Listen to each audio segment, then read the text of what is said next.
Les rencontres économiques d'Aix-en-Provence avec Pierre-André Chalindar, le président de Saint-Gobain. Monsieur le Président, soyez le bienvenu. Bonjour.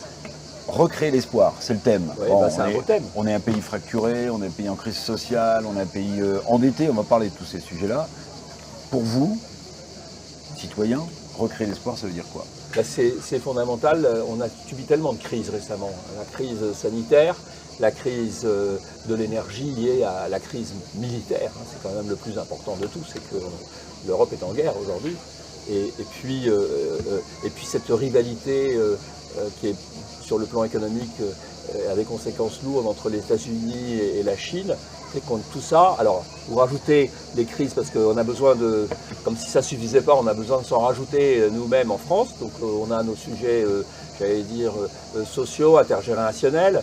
Donc oui, on est dans un monde difficile. Alors il y a un paradoxe, c'est que face à toutes ces crises, sur le plan micro, les entreprises se portent très bien.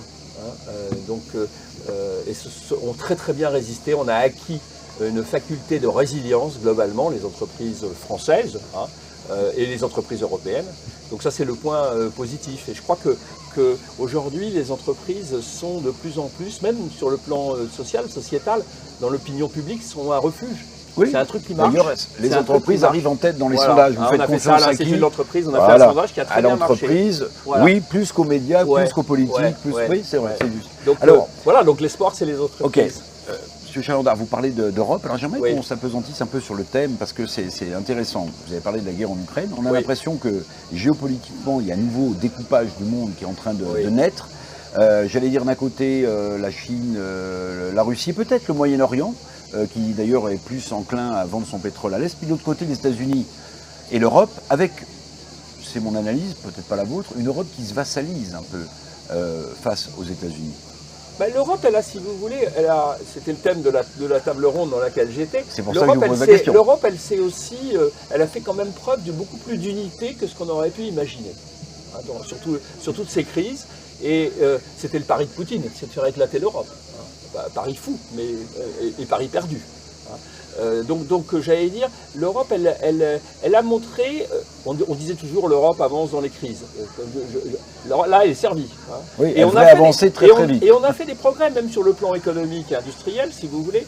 On a fait des progrès. On n'y est pas encore à la notion de puissance industrielle, mais on a fait des progrès. Le mot de politique industrielle, c'est plus un gros mot à Bruxelles. Donc je pense qu'on progresse. Alors simplement, on n'a pas trouvé en Europe comment résoudre bien, et je pense que c'est ça le défi économique le plus important aujourd'hui au niveau européen, on n'a pas trouvé le moyen de concilier nos engagements climatiques et la compétitivité. Mais Pierre-André Chalindar, vous parliez aussi d'énergie. Pardonnez-moi, le sentiment que l'on a lorsqu'on n'est pas un grand industriel, ce qui est mon cas, c'est que les Allemands, ils nous ont un peu roulé dans la farine quand même. Les Grünen allemands, historiquement, ont condamné le nucléaire, et notre seul avantage comparatif, théorie de Ricardo, c'était l'énergie nucléaire, et on l'a saboté à un moment donné. Oui, mais attendez, vous accusez les Allemands, mais il faut peut-être aussi se regarder dans la glace. Pendant 20 ans, on n'a pas été très différent des Allemands. On n'a pas arrêté de parler il faut de moins en moins de centrales, le 50% maximum, donc on n'a quand même pas aidé. Il y a eu des erreurs politiques, vous voulez dire. Énorme. Énorme. Donc on s'est réveillé. Jusqu'à récemment. Et on s'est réveillé récemment. Très récemment, il y a un an et demi. Discours de Belfort, du président de la République. Exactement. Donc, mais heureusement, mais j'allais dire, c'est pas que les Allemands. Alors ce qui se passe par contre, c'est qu'on a un sujet à Bruxelles, c'est que la politique énergétique, c'est pas une compétence de l'Union. Et donc, la Commission, elle aborde la notion de politique énergétique à travers le climat et à travers la politique de la concurrence. Et alors, la politique de la concurrence, on a fait des grosses bêtises. C'est-à-dire qu'on a traité un monopole naturel qui est l'électricité comme si c'était un bien comme les autres. Et donc, aujourd'hui, le gros sujet qu'on a avec les Allemands, c'est que la Commission, normalement, n'aurait pas se mêler du mix énergétique. Nous, on ne va pas embêter les Allemands parce qu'ils font du renouvelable, en faisant du charbon par ailleurs, et qu'ils sont plantés avec le gaz russe. Mais pourquoi donc ils voudraient que nous, on n'ait pas le droit de faire du nucléaire? Donc je suis d'accord avec vous, on a un sujet avec les Allemands aujourd'hui. Voilà. Mais il fallait quand même que que les Français fassent la première partie du travail, c'est-à-dire se réconcilier avec l'idée que le nucléaire était un atout. Juste un mot sur le couple franco-allemand, avant une dernière question sur l'inflation.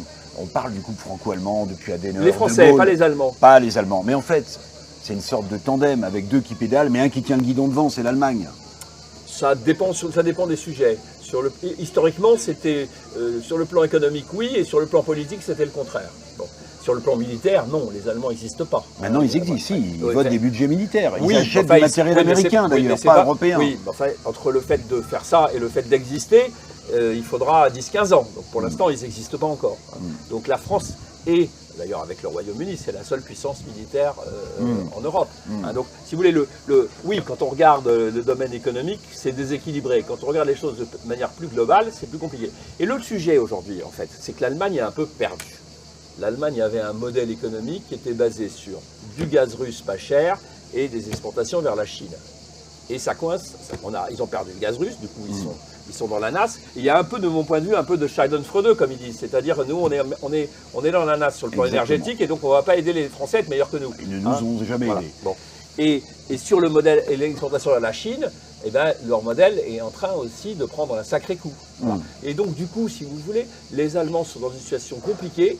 Et c'est une partie du problème qui est à Bruxelles aujourd'hui. Pierre-André Chabert, toute dernière question. Je vous fais passer un QCM pour terminer. Voilà. L'inflation, raison. Petit A, la guerre en Ukraine. Petit 2, l'élévation constante des taux d'intérêt de la BCE. Petit 3, la spéculation. Non, alors certainement pas c'est d'abord le 1. Même si l'inflation avait commencé un peu avant, et elle avait commencé par... Pourquoi elle a commencé? Parce que après les confinements, l'économie est reparti beaucoup plus vite que ce qu'on avait imaginé et on a eu d'énormes problèmes de supply chain. Et donc vous avez eu des goulots d'étranglement dans une partie de l'économie. Ça a été comme ça qu'elle est arrivée, l'inflation. Voilà. C'est pas les taux d'intérêt c'est fait pour casser l'inflation. Vous voulez dire les taux d'intérêt trop bas? Oui. Les taux d'intérêt trop bas, ça a joué. Et la spéculation? Qu'est-ce que vous entendez par la spéculation, c'est-à-dire des gens qui se sont dit il y a une guerre en Ukraine, avant même qu'on commence à manquer de produits. C'est majeur, ça. Certains dans la grande distribution, je pense à Michel-Édouard Leclerc, disent la spéculation entraînait aussi l'inflation. Non, je ne pense pas que ça a été majeur. Je pense que c'est quand même, si vous prenez l'histoire, c'est les supply chains et donc des goulets d'étranglement qui ont conduit, et puis c'est après l'énergie. Voilà. Après, il y a des effets de deuxième tour, mais dans l'ordre chronologique, ça a été ça. Pierre-André Chabert, président de Saint-Gobain et président de l'Institut d'entreprise. Mille merci d'avoir répondu à mon question. Merci à vous. Bientôt pour les nouvelles rencontres économiques d'Aix-en-Provence.